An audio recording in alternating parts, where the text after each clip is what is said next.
মালদা থেকে ৫৫টি বড় বাস এবং ২০০-র ওপর ছোট গাড়ি করে ধর্মতলার উদ্দেশ্যে রওনা হচ্ছেন তৃণমূল কর্মী সমর্থকেরা।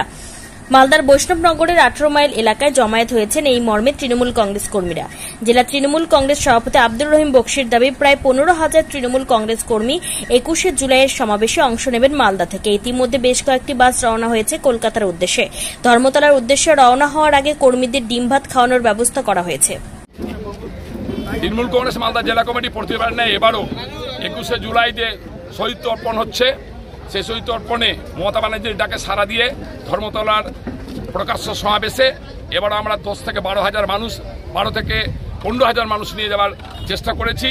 আমাদের এই স্ট্যান্ড থেকে প্রতিবার নেয় এবারও প্রায় ৫৫টা বড় বাস আর প্রায় ২০০-র উপরে ছোট গাড়ি একসাথে যাচ্ছে। সকলে এখানে খাওয়ার ব্যবস্থা করা হয়েছে।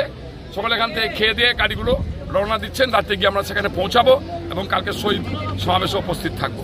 আমরা সর্বস্তরের মানুষের কাছে শুধু আবেদন করব যে মমতা ব্যানার্জির নেতৃত্বে এই লড়াই হয়েছে এবং লড়াই যারা শহীদ হয়েছিলেন এই শহীদকে স্মরণ করে আগামী দিনে মমতা ব্যানার্জি গোটা ভারতবর্ষে আবার নতুনভাবে একটা পূর্ণ স্বাধীনতার লড়াই লড়ছেন, সেই স্বাধীনতার লড়াই সর্বস্তরের মানুষ সামিল হবে না আশা রাখছি। বলছি কোথায় যাচ্ছেন, কি হচ্ছে? আগামী ২১শে জুলাইকে কেন্দ্র করে আজকে আমাদের ১৮ মাইল থেকে প্রায় ১৫,০০০ লোক কর্মীদেরকে কলকাতায় নিয়ে যাওয়া হচ্ছে এবং তাদের এখানে খাওয়া দাওয়ার সুব্যবস্থা করা হয়েছে। ৬৩টি মতো বাসও রয়েছে এখানে।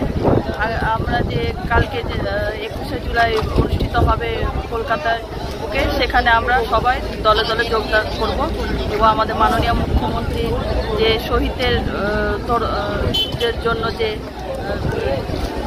শহীদ দিবস পালন কতজন যাচ্ছেন? প্রায় ১৫,০০০। Bureau report, news for Bengal. This channel does not promote or encourage any illegal activities.